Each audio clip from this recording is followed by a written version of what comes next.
Hyderabad Jubilee Hills hit and run కేసులో పురోగతి సాధించారు పోలీసులు. తారక్ బైక్ ను ఢీకొట్టిన కారును గుర్తించారు. కుకట్పల్లికి చెందిన ద్వారంపూడి నాగా కారుగా గుర్తించారు. ద్వారంపూడి నాగను అదుపులోకి తీసుకున్నారు పోలీసులు. మరోవైపు జూబ్లీహిల్స్ పోలీస్ స్టేషన్ ముందు తారక్ బంధువులు ఆందోళన చేశారు. న్యాయం జరిగే వరకు పోరాడతామంటున్నారు. నోవాటెల్ హోటల్లో బౌన్సర్ గా పనిచేస్తున్నాడు తారక్. తెల్లవారుజామున డ్యూటీ ముగించుకొని బైక్ పై ఇంటికి వెళ్తూ ఉండగా పెద్దమ్మ గుడి మలుపు దగ్గర అతివేగంగా వచ్చిన కారు వెనక నుంచి ఢీకొట్టింది. ప్రమాదం తర్వాత కారు డ్రైవర్ కారును ఆపకుండా వెళ్లిపోయాడు. ఈ ప్రమాదం తారక్ స్పాట్ లోనే చనిపోగా బైక్ పై వెళ్తున్న మరో వ్యక్తి రాజ్ కుమార్ కు గాయాలయ్యాయి. సీసీ ఫుటేజ్ ఆధారంగా పోలీసులు దర్యాప్తు చేస్తున్నారు.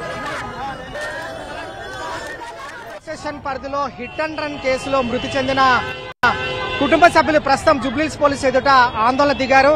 అమ్మా, అసలు ఏమైంది? పోలీసులు ఏం చెప్తున్నారు? ఉదయం ఎక్కడి నుంచి వస్తున్నాడు మీ బాబు? సార్, ఇక్కడ క్లబ్ లో పనిచేస్తాడు తమ్ముడు. బౌన్సర్ గా పనిచేస్తాడు. డ్యూటీ చేసి ఇంటికి వస్తుంటే యాక్సిడెంట్ అయింది. వాడు ఉంటాడు సార్, లోపల ఉన్నాడు. పట్టుకున్నారు. మాకు చెప్తాట్లేదు సార్. వాళ్ళు మాకు న్యాయం జరగాలి సార్. మాకు న్యాయం చేసే వరకు మేము ఇక్కడి నుంచి కదలం సార్. తారకేనా అని చెప్పి పట్టుకోవట్లేదు. చూపిస్తారు, ఒక పర్సన్ చూపించి ఇదే పర్సన్ ఇదే కారు అంటున్నారు సార్. మాకేం న్యాయం చేస్తలేరు. వాళ్ళన్న వ్యక్తి అని కూడా చెప్పట్లేదు సార్. పొద్దున్న నుంచి మేము మార్నింగ్ 6 నుంచి అక్కడే ఉన్నాం సార్. మేము పేదవాళ్ళం సార్. చిన్న పిల్లలు ఉన్నారు సార్. చిన్న పిల్లలు ఉన్నారు సార్. 2 సంవత్సరాలు అవుతుంది సార్ పెళ్ళి. ఏం లేనా, ఉదయం 5 గంటలకు యాక్సిడెంట్ అయింది. ఇంతవరకు ఇప్పుడు పోస్ట్మార్టం ఇప్పుడు అయింది. మనిషిని తీసుకొచ్చినాం. ఇంతవరకు ఆ మనిషిలో ఏందో డీటెయిల్స్ ఇంతవరకు అప్డేట్ లేడు. ఇప్పుడు అక్క చెల్లెలు ఒకటే అబ్బాయి. ఈయననే ఇల్లు, సొంత ఇల్లు లేదు, కిరాయి ఇల్లు. ఇప్పుడు ఎక్కడ చేస్తాడు తారక్? ఎక్కడ చేస్తున్నాడు? ఈ లో హోటల్లో పనిచేస్తాడు. బౌన్సర్ డ్యూటీ చేస్తాడు. ఇంటికి వస్తున్నాడు. డ్యూటీ అయిపోయి మార్నింగ్ 5 o'clock వస్తున్నాడు.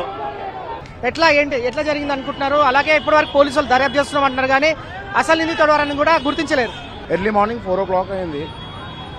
ఇప్పటి వరకు అయితే ఇంకా దోలాడుతున్నాం అని చెప్తారు. జూబ్లీహిల్స్ మాదాపూర్లో ఉన్న కెమెరాలు అయితే హైదరాబాద్లో ఎక్కడ ఉండవు. మళ్ళీ ఎట్లా దొరకలేదో మాకు అర్థమైతే లేదు. ఒకటైతే మాకు ఫోటో వచ్చింది. తను మాత్రం పట్టుకోవాలి, పోలీసులు శిక్షించాలి, చట్టపరమైన చర్యలు తీసుకోవాలని వారు డిమాండ్ వ్యక్తం చేస్తున్నారు. అయితే వీరికి మద్దతుగా ఇటు తోటి బౌన్సర్స్, వారి ఫ్రెండ్స్, అలాగే వారి కుటుంబ సభ్యులందరూ కూడా జూబ్లీహిల్స్ పోలీస్ స్టేషన్ చేరుకున్నారు. ప్రస్తుతం అయితే ఉద్రిక్త పరిస్థితులు అయితే నెలకొన్నాయి. తమకు న్యాయం జరిగేంత వరకు ఎవరైతే కారు ఢీకొట్టిన తర్వాత ఆపకుండా వెళ్లిపోయారో వారిని శిక్షించాలి. వారిని అరెస్ట్ చేసేంత వరకు కూడా మేము మృతదేహాన్ని ఇక్కడ నుంచి తరలించము, అలాగే తమ నిరసన కావచ్చు, అలాగే ధర్నా మాత్రం విరమించబోమని ప్రస్తుతం అయితే వారు డిమాండ్ వ్యక్తం చేస్తా ఉన్నారు. ఇది లేటెస్ట్ అప్డేట్. Vote studio.